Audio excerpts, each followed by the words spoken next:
que ton règne vienne, que ta volonté soit faite sur la terre comme au ciel. Donne-nous aujourd'hui notre pain quotidien. Pardonne-nous nos fautes comme nous les pardonnons à ceux qui nous ont offensés. Ne nous laisse pas tomber dans la tentation, mais délivre-nous du mal, car c'est à toi qu'appartiennent le règne, la puissance et la gloire, au siècle des siècles. Seigneur, merci. Seigneur, merci. Seigneur, merci. Seigneur, garde-nous des cœurs reconnaissants en Jésus-Christ. Gloire à Dieu, au plus haut des cieux, et paix sur la terre parmi les hommes en tout lieu. Gloire à Dieu, au plus haut des cieux, et paix sur la terre parmi les hommes en tout lieu. Seigneur, bénis tous tes enfants. Bénis tous tes enfants. Prends pitié des hommes.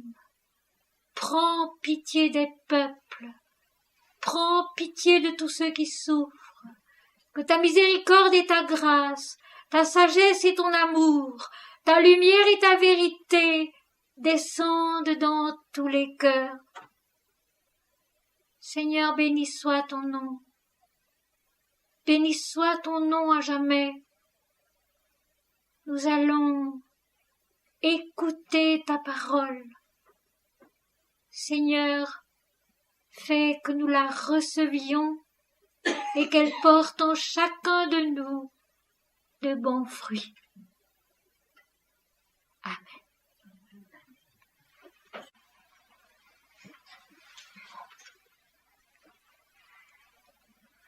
Mes très chers amis,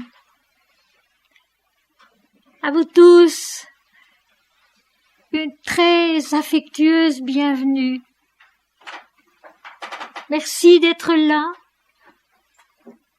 Que la grâce du Seigneur nous permette de passer ensemble un après-midi béni et, comme je l'ai dit tout à l'heure dans la prière, prometteur de bons fruits, de beaux fruits.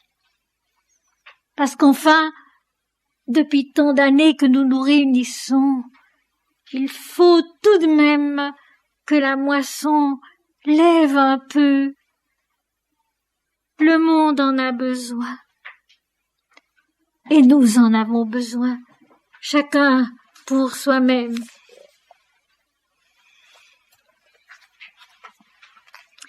J'aimerais vous lire cet après-midi pour commencer dans le Voilier rouge un passage que j'ai peut-être lu à l'occasion, mais pas souvent en tout cas, et qui me semble convenir particulièrement bien à ce temps. À ce temps dans lequel nous vivons. À ce temps dans lequel nous luttons et nous ne savons pas toujours très bien comment lutter. C'est l'esprit qui parle. Le Voilier rouge, page 83 à 85. C'est l'esprit qui parle. En vérité, on se bat parmi les nations. On se bat entre les peuples. Les fondements de la terre sont ébranlés et les hommes se souviennent de Dieu. Une voix crie sous le ciel, une voix crie en tous sens sous le ciel et essaye sa direction. Elle ne sait plus où s'interrompre. C'est la clameur insatiable de la détresse. Elle est partout, et de partout elle frappe l'oreille. Rien ne l'apaise, elle annonce la mort gigantesque. Elle dit le malheur où plusieurs sont l'hôte d'un seul, où des hommes en plus grand nombre ne sont plus l'hôte de personne. Elle dit l'amitié qui se transforme en haine et le courage qui vient de la douleur. Elle dit la patrie qui n'est plus la terre connue, mais la contrée étrangère et hostile. Elle dit le long voyage de l'exil et de la faim, et les enfants qui n'ont jamais appris à rire. En vérité, c'est le temps d'une autre prière. Où sont les cierges et les fleurs sur le tapis blanc des autels? Le crucifix d'argent qui brillait dans le cœur et l'assemblée agenouillée dans une calme obéissance. La voix du prêtre, autrefois conciliante, est devenue impérieuse. On répète les oraisons avec des mains pleines de deuil et de misère. Les nations sont en travail, et le Seigneur est descendu parmi elles pour les assister. Il a élu un cœur de vigilance où sa miséricorde puisse se souvenir de la peine de tous et de la gloire promise. Car j'étais parmi vous. J'étais au commencement parmi vous, et vous ne me voyiez point. J'étais parmi vous sans être remarqué, comme une ombre ne dessinant même pas sa ligne sur le sol. Et j'étais parmi vous comme n'étant pas. Maintenant j'ai dit la bataille, et j'ai dit l'intelligence de la bataille. Malheur à ceux qui ne l'ont pas entendu. Malheur aux légions qui tuent à cause de leur honte. Les entrailles de la terre se sont ouvertes. Elles ne feront aucune distinction entre l'honnête homme et le voleur. Elles accueilleront l'un et l'autre également, car elles ne connaissent pas la faim qui dévore. Mais Dieu regarde au cœur du soldat. Il sait que nul n'est plus juste qu'un autre. Au commencement de la lutte, ce n'est point l'amour ni le dévouement qui arment le guerrier, c'est la peur et l'ambition. Et il n'est point d'ambition des hommes qui trouvent grâce aux yeux de l'Éternel. Cependant, le commencement de la bataille est autre que la fin.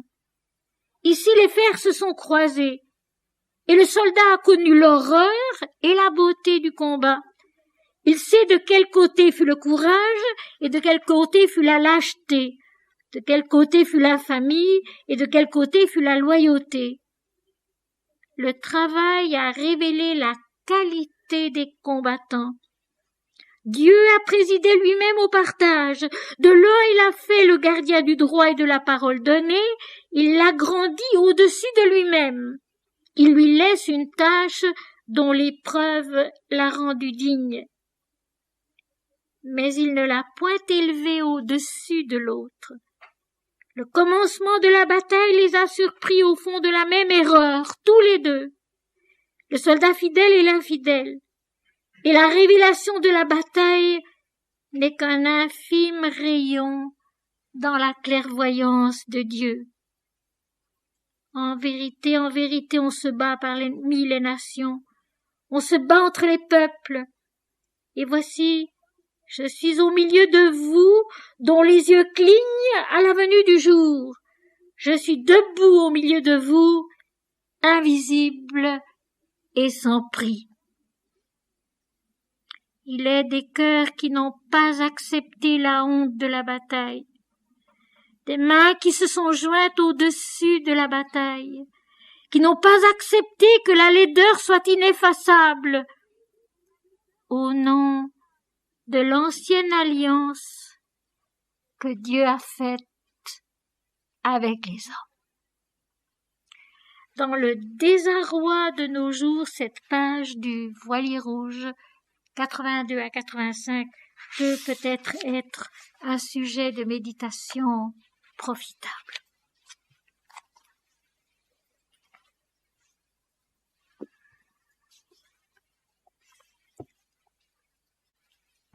Les sentiers de l'âme, page 58.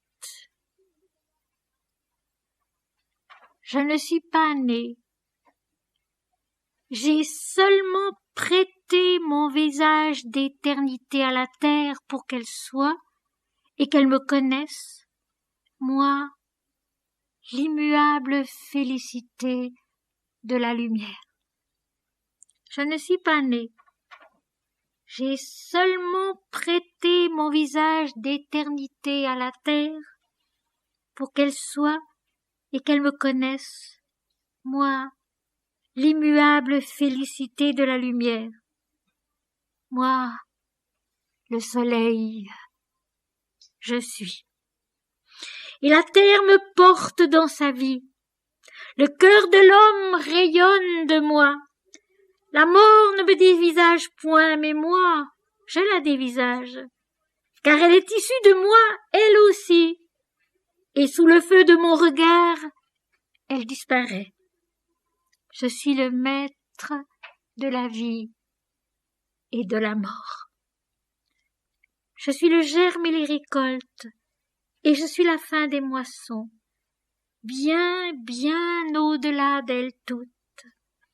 Cela que la pensée ne conçoit pas, ni son support la forme.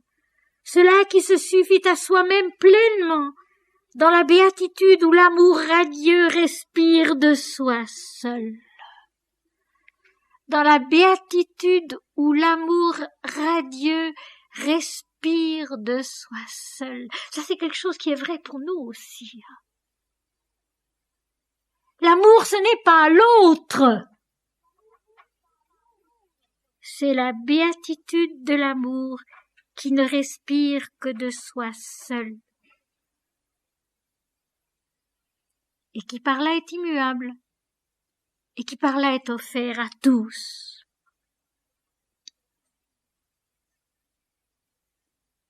Je suis le germe et les récoltes et je suis la fin des moissons, bien, bien au-delà d'elles toutes. Cela que la pensée ne conçoit pas, ni son support la forme. Cela qui se suffit à soi-même pleinement, dans la béatitude où l'amour radieux respire de soi seul, sans réplique d'aucune sorte, où la joie sait d'où elle vient et à qui elle s'adresse, dans la sérénité si légère qu'elle diffuse le jour, dans la perspective si vaste et si subtile qu'elle se pénètre de partout. Je suis l'unique, et nul ne se possède qu'en moi. Engagé de tout mon être dans le devenir du monde, stable je suis, en l'état de perfection où tout est Dieu. Je suis l'unique et nul ne se possède qu'en moi. Engagé de tout mon être dans le devenir du monde, stable je suis, en l'état de perfection où tout est Dieu.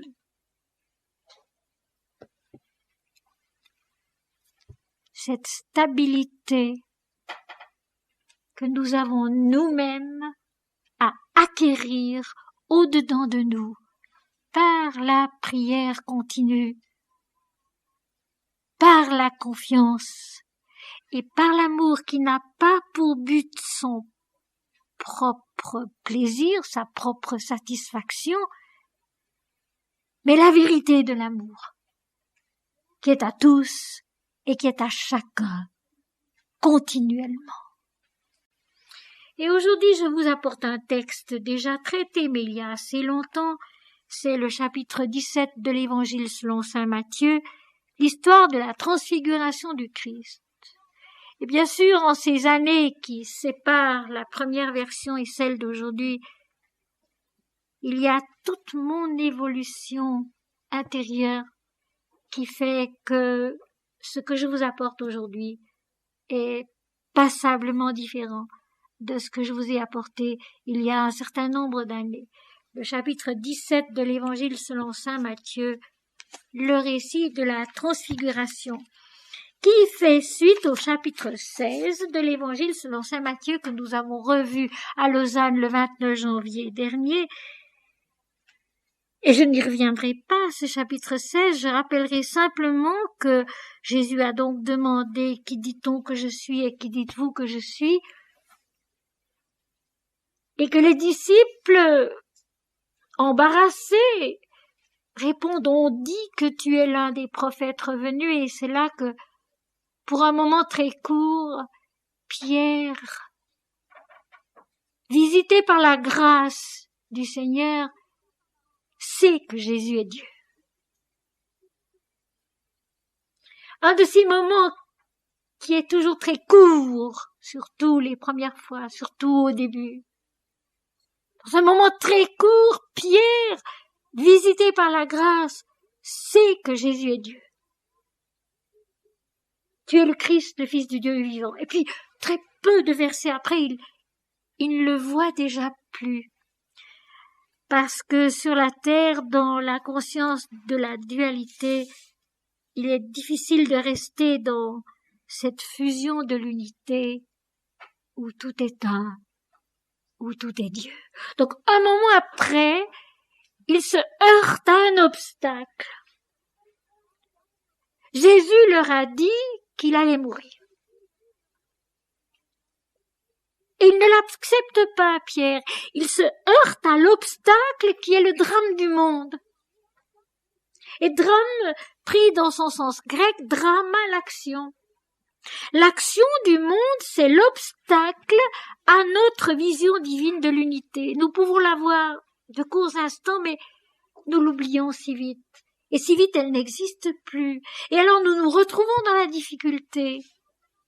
Notre travail, mes amis, c'est de prier, c'est de chanter Dieu pour que cette vision de l'unité peu à peu revienne plus facilement, se manifeste plus facilement en nous et nous apporte la paix que seule elle peut donner. L'obstacle du monde, c'est le drame du monde, l'action du monde dans les dualités qui divise, qui partage et qui est incapable de voir Dieu en un homme. Or, Dieu est là, en chacun, entre chacun, dans tous les peuples, dans tous les travaux, entre tous les peuples, entre tous les travaux, dans les membres d'une même famille, pour qui la vie n'est pas facile tous les jours, mais il est là, en chacun, si vous voulez, le commun dénominateur. En chacun et entre chacun. Et quand c'est bien Dieu qu'on veut voir dans l'autre et en soi-même, il n'y a plus de différence. Il n'y a plus de dispute possible. Il n'y a plus d'opposition. Si c'est bien Dieu qu'on veut voir en soi-même et en l'autre. Et il n'y a plus d'agitation non plus, et il n'y a plus de crainte, quelles que soient les circonstances. Dieu est là, et il est tout. Mais ce moment de grâce vécu par Pierre, et puis ensuite démenti par sa réaction, qui ici, l'obstacle, c'est la croix. La croix, non, tu es Dieu. Jésus le reprendra très vertement, en lui disant « Tes pensées ne sont plus celles de Dieu, mais celles des hommes. » C'est tellement clair dans le texte. Les pensées de Dieu, c'est l'unité, c'est l'éternité, c'est l'immortalité, c'est l'ineffable, c'est la toute-puissance immuable, c'est la lumière de l'esprit. Et les pensées des hommes, c'est la crainte, c'est la révolte contre ce qu'on ne veut pas, etc., etc., etc. Mais ce moment de grâce qu'a vécu Pierre, où il voit Dieu en Christ, ce qui n'est pas si facile pour nous non plus à notre époque, quoi qu'on dise. Quoi qu'on dise.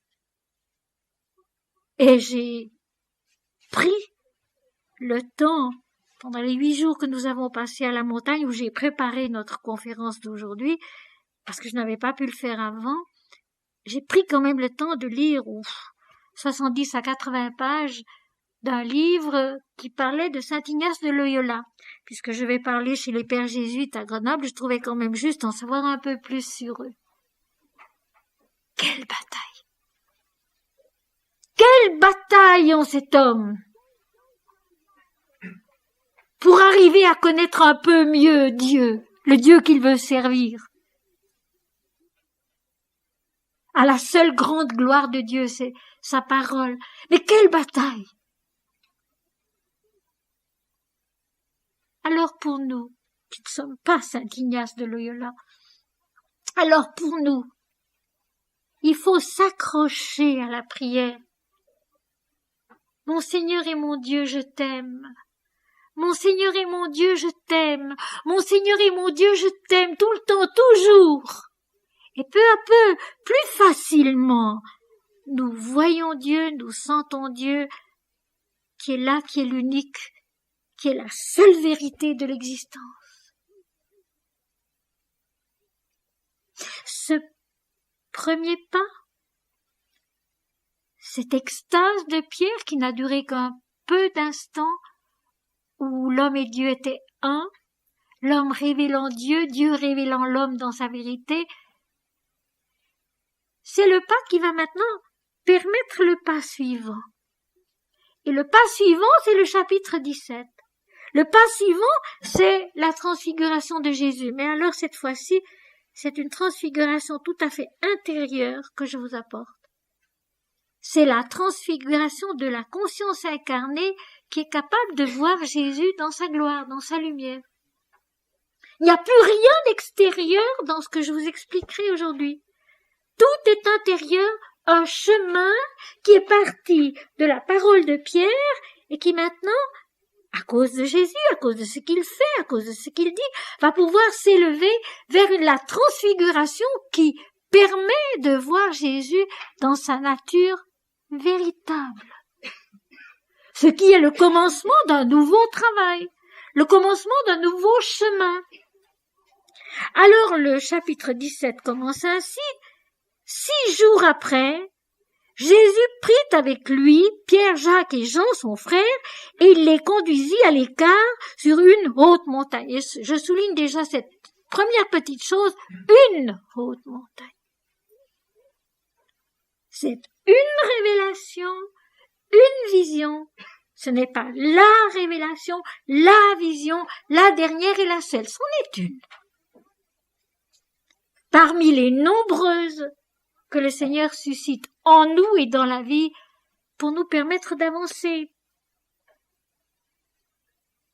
pour nous apprendre ce que c'est que le divin, pour nous apprendre ce que c'est que le véritable regard, pour nous apprendre comment il faut voir le monde et ses habitants,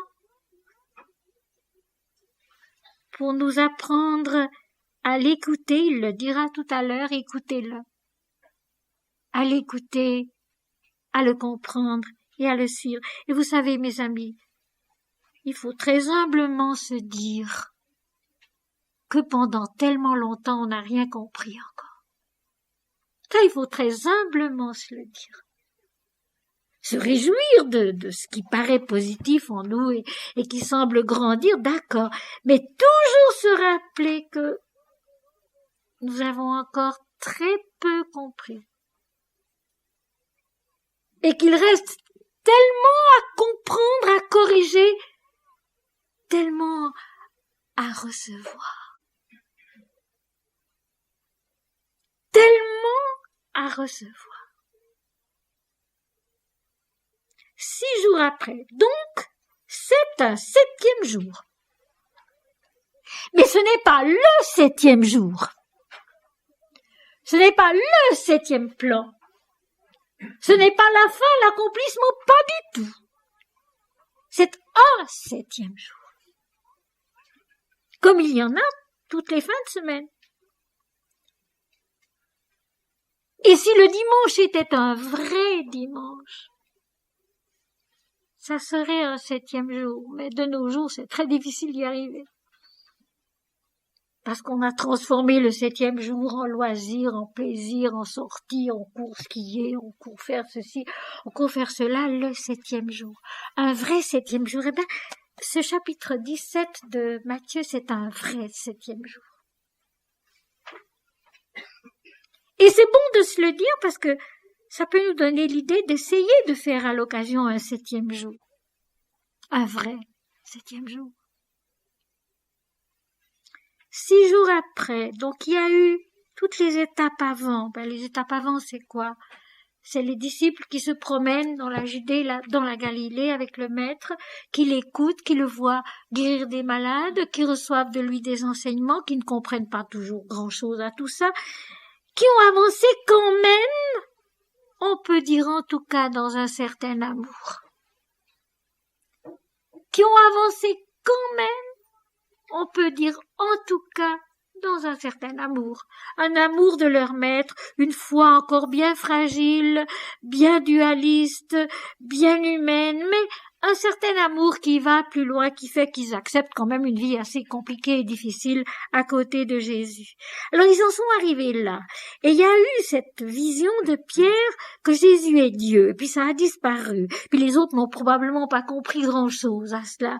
Alors Jésus prie avec lui. Et le verbe grec employé, paralambano, veut dire rendre proche de soi. Rendre proche de soi. Et aussi instruire. Et ici, on peut, sans craindre d'exagérer, dire instruire par une sorte de fusion. Parce que c'est ce qui va se passer. Instruire par une sorte de fusion. Il les rend proches de lui-même, il les unit à soi pour leur apprendre quelque chose. Et c'est comme ça qu'on apprend. C'est en rendant les êtres et les choses proches de nous-mêmes, en les assimilant et en leur infusant quelque chose de ce qu'on sait. Or Jésus sait tout, il les rend proches de lui, il les prend avec lui, il les rend proches de lui pour les instruire par une sorte de fusion. Pierre, Jacques et Jean. Alors Pierre, Jacques et Jean, c'est une seule et même conscience incarnée sous différents aspects, peut-être très légèrement à différents niveaux. Très légèrement. Mais surtout sous différents aspects. Pierre, le mental fougueux, discutailleur, qui pose des questions, qui veut des explications sur ce plan-là, qui veut des compréhensions claires, qui est donc capable de s'élancer tout d'un coup dans un état supérieur où il reçoit une grâce de Dieu, mais qui est aussi capable de se tromper lourdement. Le mental avec ses qualités et avec ses défauts. Sa fougue, son désir de savoir, de comprendre, de connaître, et puis aussi sa hâte trop grande qui fait qu'à l'occasion, il se brise contre un obstacle qu'il n'attendait pas, qu'il ne comprend pas, mais prêt et assoiffé de recevoir. Et puis Jacques dont on peut dire que parmi les disciples, c'est un peu le sage. L'épître de Jacques est certainement l'une des plus sages des épîtres qui qui font suite aux actes des apôtres et aux évangiles.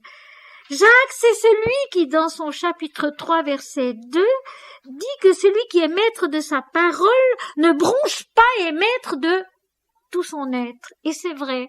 Jacques me donne l'impression d'être celui qui écoute Jésus et qui sait garder silence. Il écoute Jésus et il sait garder le silence, mûrir en lui-même ce qu'il reçoit et peut-être le comprendre mieux plus tard. Et c'est vrai que son épître est remarquablement belle. Il a très bien compris certaines choses. Et puis alors Jean, son frère, ils sont donc frères, ils sont donc semblables, ils sont donc proches. Mais chez Jean, pour le moment, ce qui domine, c'est l'amour, mais un amour supérieur, un amour déjà spirituel. Jésus l'aime, il aime Jésus, et il écoute, et il accepte, et il accueille dans l'amour, avec l'amour, par l'amour. Alors d'une certaine façon, Jacques est le sage, et puis Jean c'est le Bacta, celui qui aime et qui suit Jésus par son amour. Ces deux-là sont tout proches et sont, si vous voulez, dans un état de maturité spirituelle déjà un peu plus grande. Et si j'analyse tout cela comme ça, c'est que nous pouvons suivre cela en nous-mêmes aussi. L'enthousiasme, la fougue, les discussions spirituelles, ça c'est Pierre, c'est encore relativement dangereux et relativement trop ancré dans les dualités. Le silence de Jacques qui écoute et qui saura dire plus tard que celui qui est maître de sa langue, donc de sa parole, est maître de son être entier, c'est très grand ça, vous savez. Celui qui sait se taire, celui qui sait s'écouter, celui qui sait attendre que les choses soient mûres en lui pour énoncer peut-être quelque chose, une parole. C'est beaucoup. Et Jean, dont l'amour supérieur, un amour déjà au-delà des dualités, déjà en fusion un peu avec le Maître, sera celui qui recevra la révélation de l'Apocalypse. Ce sont des plans de notre propre mental. Le mental qui a aussi des plans inférieurs et supérieurs. C'est des indications qui permettent de monter nous-mêmes. Pierre, Jacques et Jean sont frères et il les conduisit à l'écart, quotidienne, c'est-à-dire en dehors des soucis du monde, en dehors des complications humaines, en dehors de la vie quotidienne, de la vie commune, à l'écart. Et il les conduisit, en réalité c'est anaphéro qui veut dire faire monter, porter en haut. Il les élève à l'écart des tracas du monde, à l'écart des tracas du mental, sur un plan plus haut de leur propre intelligence, de leur propre piété, de leur propre compréhension. Il les élève, un peu ce que nous faisons quand nous sommes réunis ainsi, et que je parle sur des textes comme ceux-ci. Jésus les porte plus haut, les élève vers un plan de conscience un peu supérieur sur une haute montagne à l'écart. En dehors des tracas du monde, l'ego, ses difficultés, ses contradictions étant pour un instant laissées de côté à l'écart, pour monter sur un sommet de la pensée qui peut parler de Dieu, qui peut révéler Dieu dans la concentration sur lui. Et il est bien évident que les disciples qui montent sur la montagne avec Jésus regardent à lui.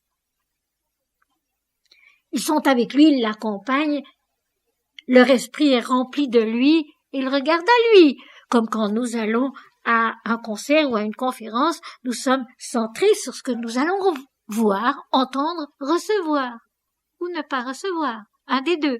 Mais malgré tout, nous sommes centrés sur cela vers quoi nous montons. Et cette élévation, c'est un effort de la volonté divine en nous, Jésus. C'est un effort de la volonté divine en nous qui nous permet d'accéder à un petit sommet, un moment où peut-être nous percevrons, nous comprendrons quelque chose d'inattendu, parce que c'est tout à fait inattendu ce qui va se passer. Et comme toujours dans les évangiles, et c'est une des choses que j'aime beaucoup dans la Bible, dans les évangiles, il n'y a aucune transition entre le verset 1er et le verset 2 qui dit « Il fut transfiguré devant eux ». Un point, c'est tout. Il les a pris avec lui pour les instruire, il les a rendus proches de lui, il les a élevés sur une montagne de la compréhension intérieure, et puis il fut transfiguré devant eux. Son visage resplendit comme le soleil, et ses vêtements devinrent blancs comme la lumière. Puis là, nous retrouvons une phrase que nous avons dans le premier chapitre de l'Apocalypse. Son visage brillait comme le soleil quand il est dans sa gloire, et ses vêtements étaient blancs, blancs comme de la neige, blancs comme le soleil aussi. Ils sont montés ensemble.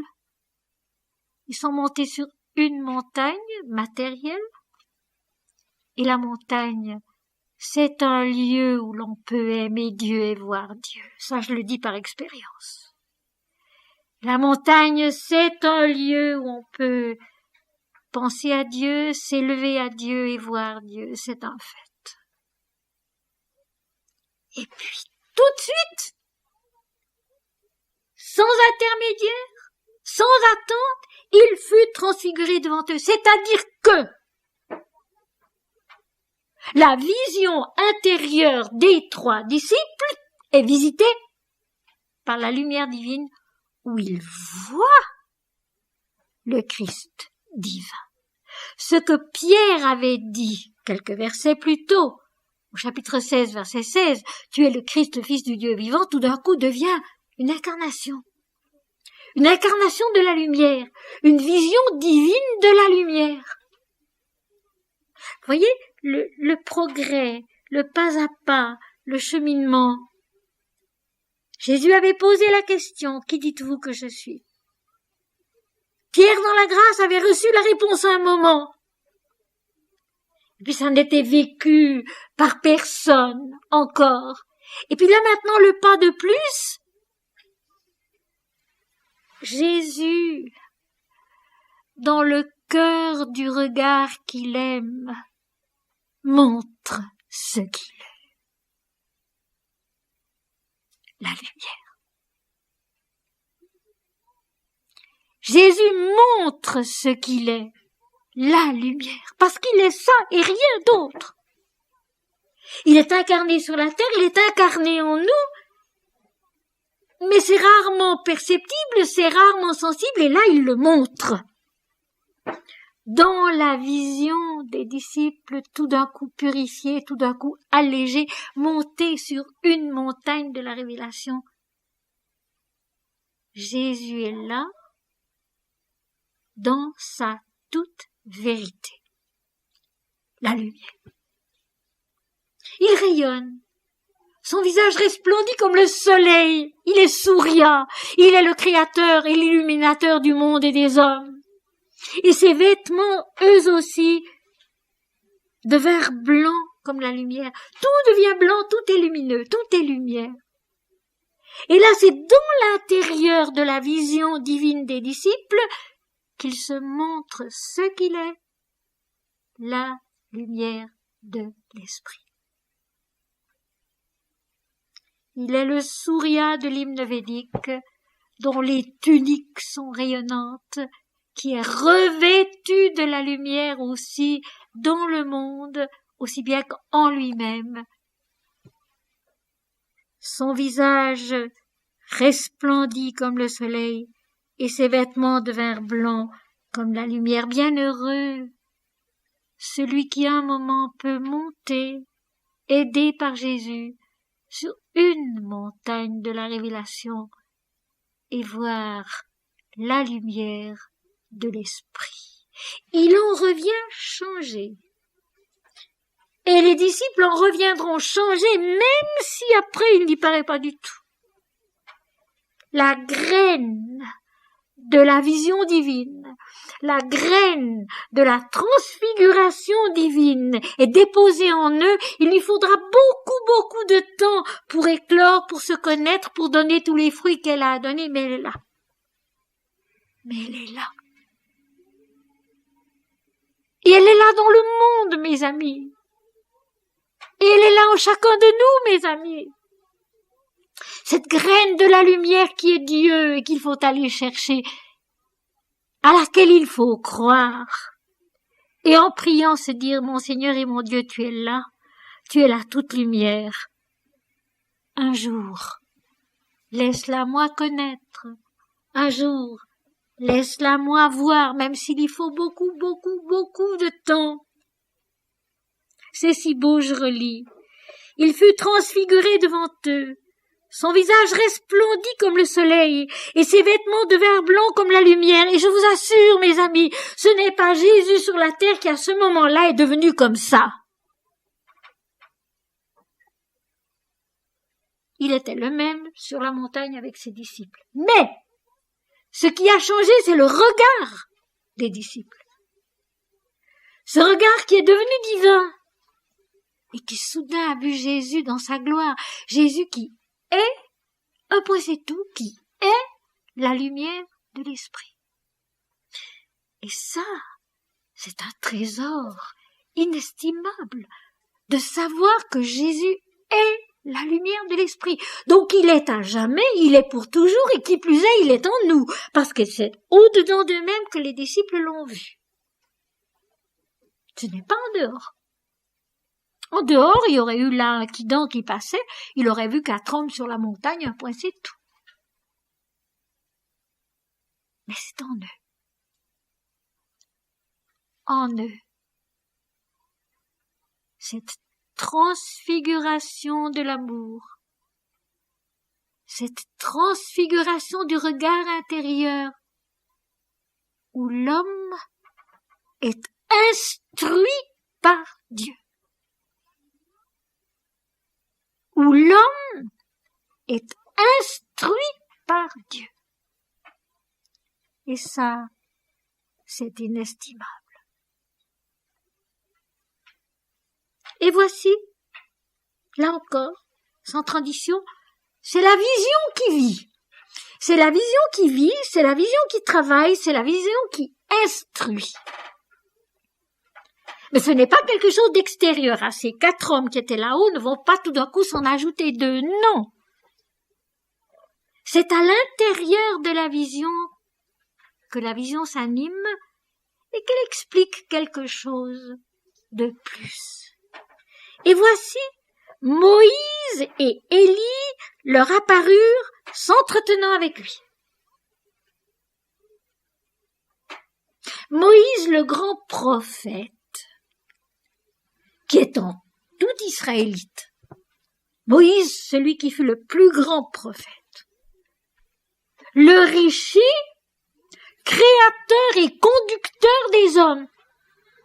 Ça, c'est Moïse. Un élément de la vision, la lumière, la toute lumière de Jésus, et puis ce qui a déjà émané de lui dans la conscience des hommes, ce que les hommes ont déjà appris, ce que les hommes ont déjà entendu, qui vient s'entretenir, si vous voulez, avec la lumière, la toute lumière, qui viennent apporter leur précision pieuse, leur précision dans le cheminement, au moment de cette transfiguration. Moïse, le Rishi, le créateur, parce que les Rishis sont créateurs du monde, avec Dieu, avec Jésus, le créateur et le conducteur des hommes, celui qui a connu et qui a vu dans sa conscience sur la terre que l'Éternel et l'humanité sont un. L'alliance. Ça, c'est Jésus et Moïse.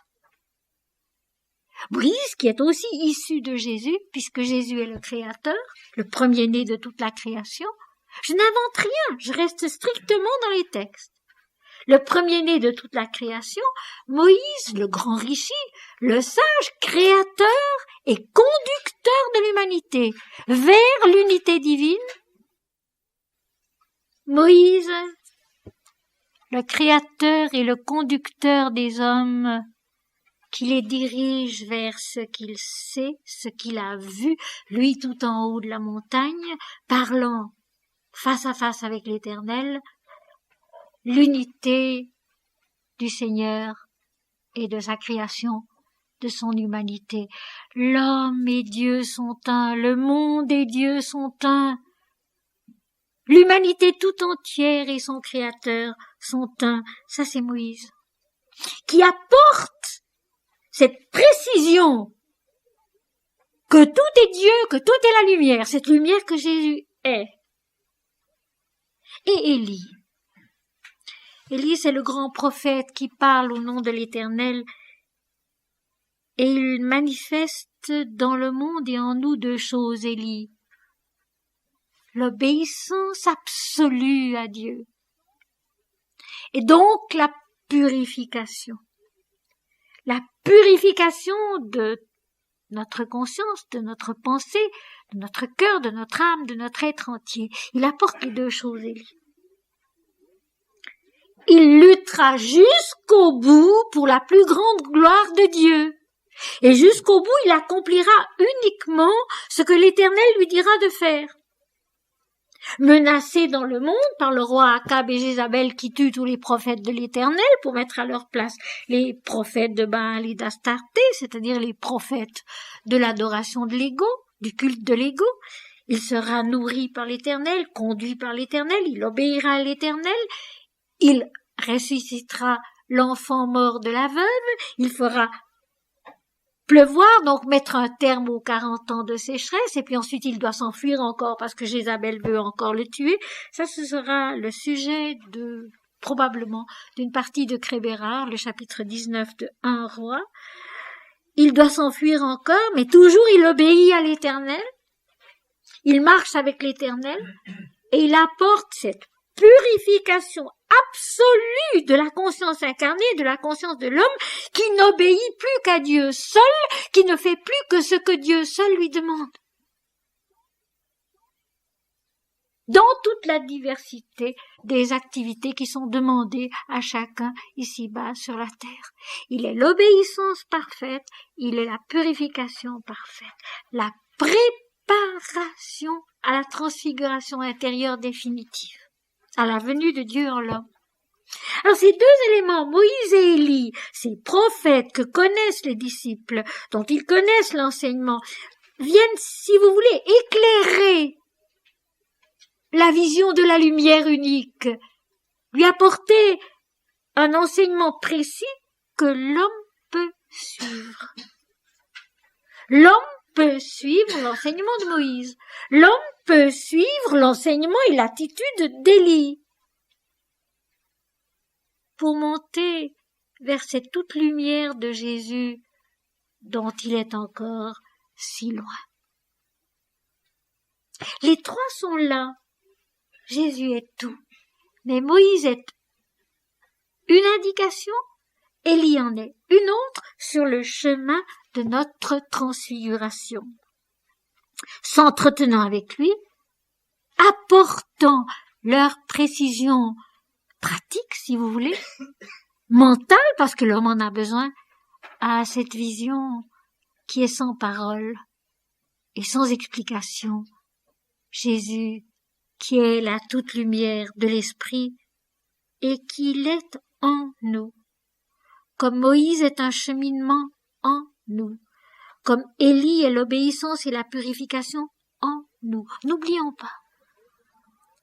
C'est toujours en nous que ça a de l'importance, pas extérieurement.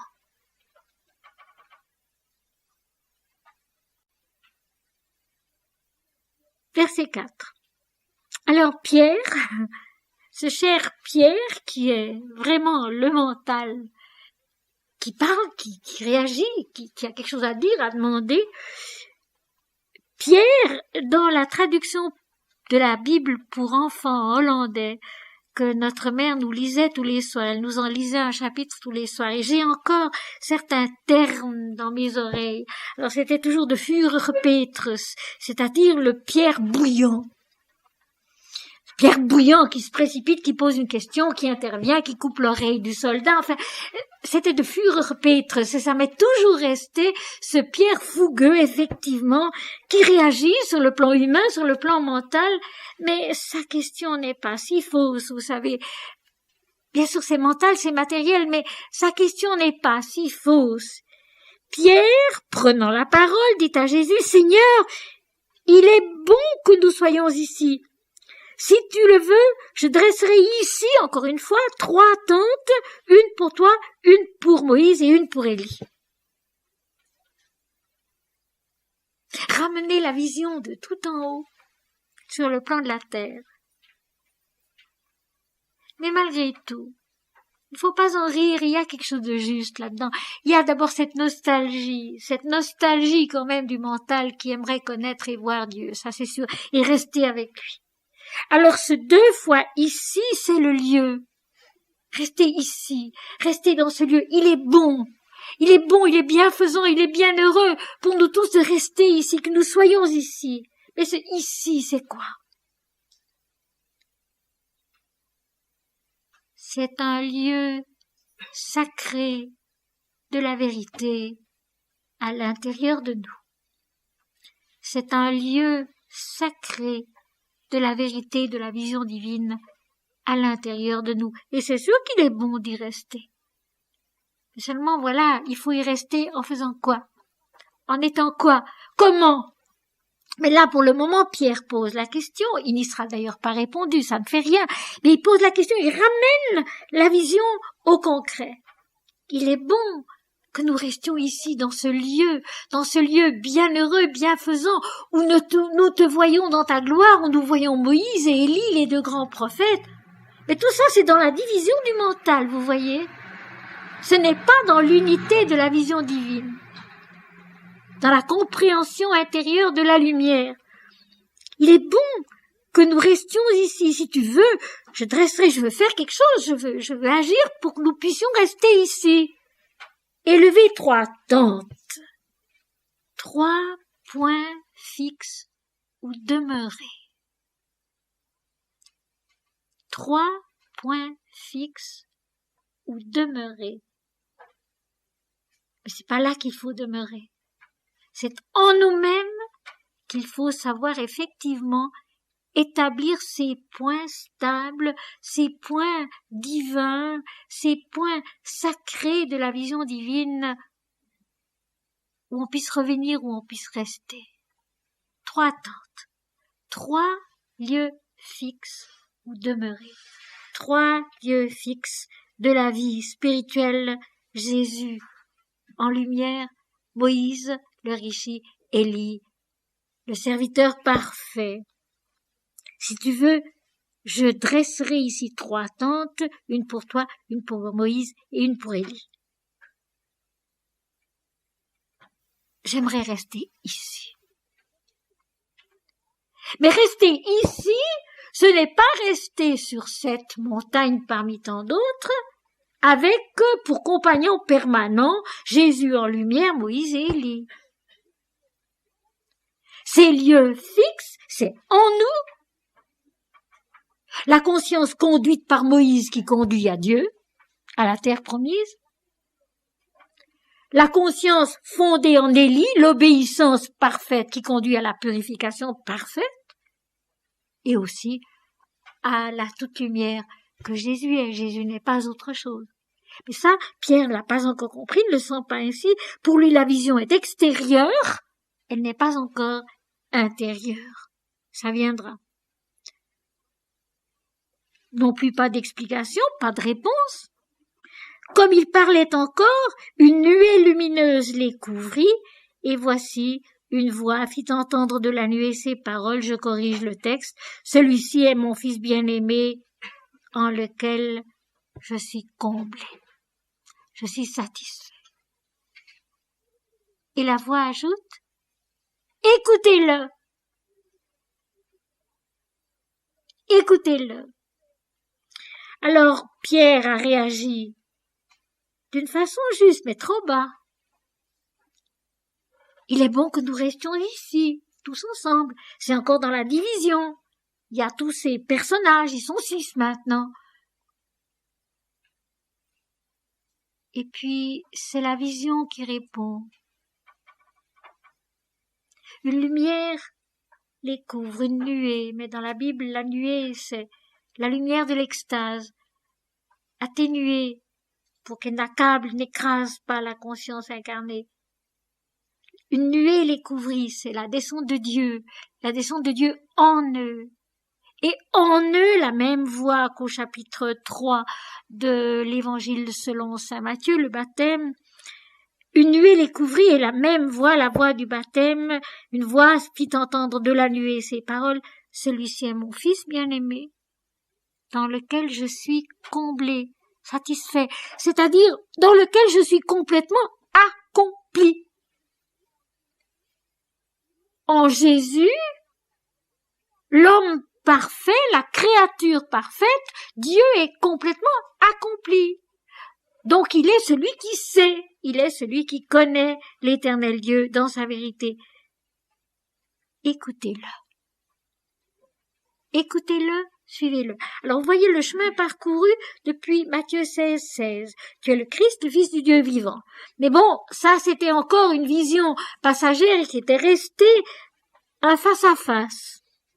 puis la rechute de Pierre, qui bute contre l'obstacle de la croix, qu'il n'admet pas, et puis la transfiguration intérieure où Jésus apparaît comme étant le Fils du Dieu vivant, entouré de ce qu'il a déjà donné comme enseignement précédemment en Moïse et en Élie. Et puis maintenant, la voix de tout en haut, la voix de l'infini, qui dans la nuée lumineuse explique la vision.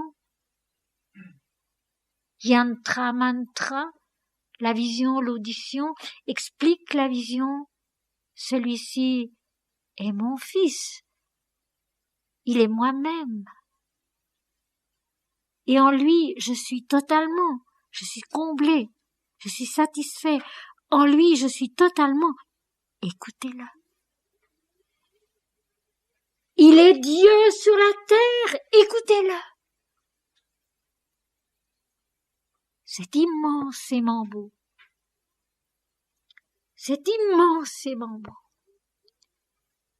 Il est Dieu sur la terre, il est moi-même sur la terre. Écoutez-le. Suivez-le. Aimez-le.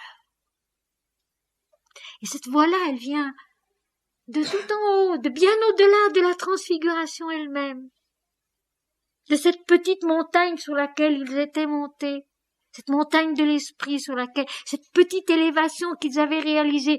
Tout d'un coup, la grâce immense de Dieu descend, la lumière de l'éternel Dieu, et sa voix, son verbe, qui éclaire, qui explique, celui-ci est mon fils bien-aimé, identique à moi-même, dans lequel je suis complètement réalisé.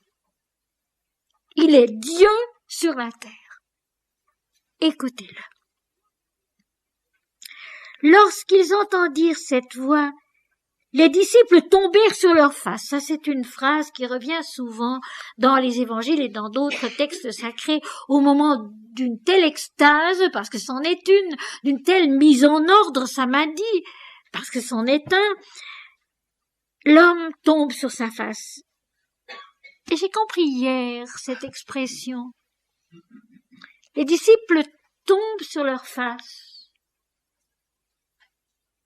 L'ego perd son visage. L'ego perd son visage particulier. Ils tombent sur leur face, en acte, si vous voulez, d'adoration, de soumission, de frayeur, mais l'ego perd son visage. Il n'a plus aucune valeur, plus aucune importance, on ne le reconnaîtra plus. Tous les trois qui sont des parties du mental, des aspects du mental, tombent sur leur face. L'ego perd son visage. Il disparaît. Quel bonheur, mes amis! C'est peut-être un des plus beaux moments de l'ascension mystique. C'est ce moment où on tombe sur sa face vraiment et où l'apparence humaine n'existe plus, ne compte plus. Et que ce qui peut lui arriver n'a plus d'importance aucune. Ils tombèrent sur leur face. L'ego perd son visage, sa valeur, son importance. Il n'est plus, en quelque sorte, il est devenu une même inclination, une même inclinaison. Il disparaît dans la vie de la terre, dans les formes de la terre. Et furent saisis d'une grande frayeur, en réalité violemment effrayés, dit le grec. Bouleversés. Bouleversés. L'échelle des valeurs est renversée, l'invisible est devenu plus réel que le visible, ils sont perdus. Ils ne savent plus sur quoi mettre le pied, ils sont perdus. L'échelle des valeurs est renversée, tout d'un coup, ils vivent quelque chose qu'ils ne peuvent absolument plus expliquer.